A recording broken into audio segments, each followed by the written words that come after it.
ভাৰতীয় জনতা পাৰ্টীয়ে BPFৰ লগত আমাৰ যি ৰাজনৈতিক আলাপ আলোচনা কৰিব লাগে তাক আমি কৰি আছোঁ। কিন্তু বৰ্তমান হাগ্ৰামা মহিলাৰীয়ে চৰকাৰ এখন গঠন কৰিছে। চৰকাৰখন শক্তিশালী কৰিবৰ বাবে তেখেতক 30টা দিন 40টা দিনৰ প্ৰয়োজন আছে।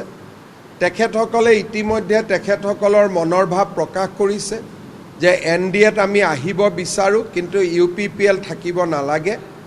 এই সিদ্ধান্তবিলাক সময়ত ৰাষ্ট্ৰীয় নেতৃত্বই গ্ৰহণ কৰিব।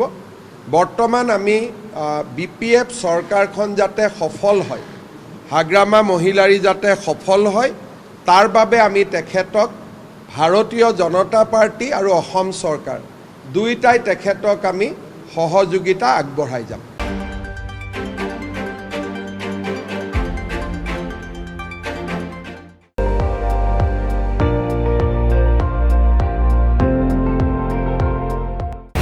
আপুনি চাই আছে ND24, সৰ্বশ্ৰেষ্ঠ নহয় সৰ্বোত্তমৰ দৌৰত।